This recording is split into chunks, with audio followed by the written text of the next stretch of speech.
Joe Lisi with GoForThe2.com. As many experts and analysts turn their attention to spring camps, which will be opening up over the next couple of weeks, I fast forward ahead and start breaking down week number 1 of the 2016 college football season. There's some great games on tap. I'm going to give you an inside glimpse about some of the strengths and weaknesses of each team that will be playing each other. Let's start on September 5th with a very intriguing battle between Ole Miss and Florida State.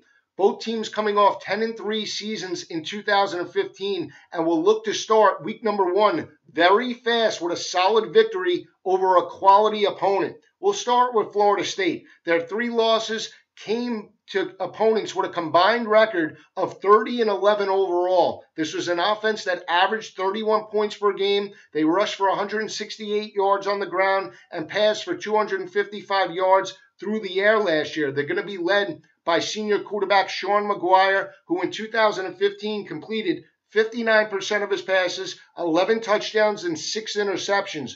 McGuire should be a confident quarterback. He really came on down the stretch last year, filling in for Everett Golson and taking over the starting role later in the year. I expect Sean McGuire to be a confident quarterback entering the 2016 season. When you look at the running back position, what can you say about Dalvin Cook? He's one of the best players in college football. He's a Heisman Trophy frontrunner. In 2015, Cook rushed for 1,698 yards. He averaged 7.3 yards per carry and had 19 touchdowns on the ground. They like to utilize Cook in the short to intermediate passing game and look for that to be a factor in this matchup going up against the Ole Miss secondary. When you look at Florida State overall, the offensive deficiencies in their 3 losses to Georgia Tech, Clemson, and Houston last year came in the passing attack. They only had 2 passing touchdowns in those defeats, but more importantly, threw 6 interceptions in those games.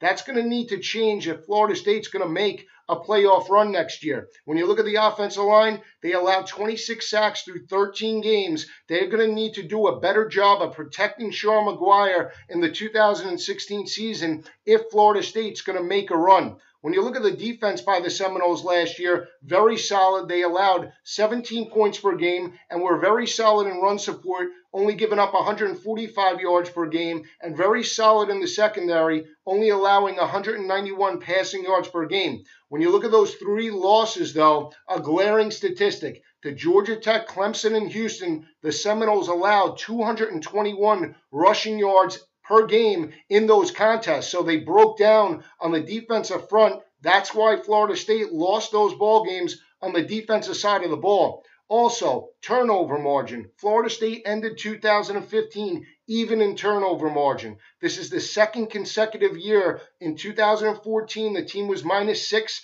This year, in 2015, they were even. They're going to need to create turnovers if this is going to be a playoff team in the 2016 campaign. When you look at Ole Miss, dynamic team that averaged 40 points per game, led by junior quarterback Chad Kelly, who completed 65% of his passes, threw for 4,042 yards, 31 touchdowns, and 13 INTs last year. He's a dual threat quarterback that had 10 rushing touchdowns in 2015. Expect Chad Kelly to be another confident quarterback.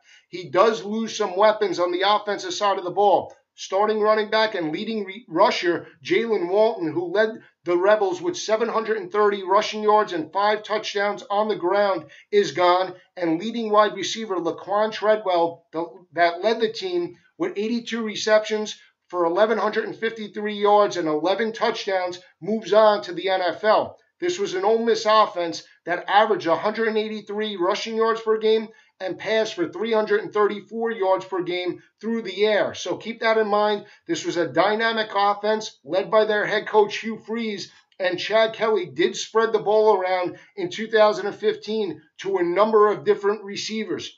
When you look at the defense overall by Ole Miss, this was a defense that allowed 22 points per game, very solid in run support. They only gave up 127 rushing yards per game, and they did break down, though, in the secondary, allowing 258 passing yards to their opponents. The 127 rushing yards was the best for Ole Miss since 2008, when the team only allowed 86 rushing yards per game.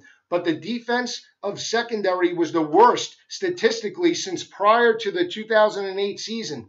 When you look at Ole Miss's losses last year to Florida, Memphis, and Arkansas, it was a glaring weakness in the secondary. This was a defense that allowed 365 passing yards per game and allowed 13 touchdowns through the air in those 3 defeats. More importantly, they only created 1 interception in those 3 games. So this was a team, when you look at overall, they broke down in the defensive secondary in those losses, and they're going to face a prolific offense week number 1. That's the matchup that you want to see. Florida State's wide receiver core going up against Ole Miss's secondary. How will that play out? Statistically, it favors Florida State entering this matchup. When you look at turnover margin, Ole Miss was also even in turnover margin. In those 3 defeats, they were -6. So that's going to be something that they're going to need to change this coming season if they're going to make a run at the SEC West title, or more importantly, if Ole Miss is going to make a playoff run.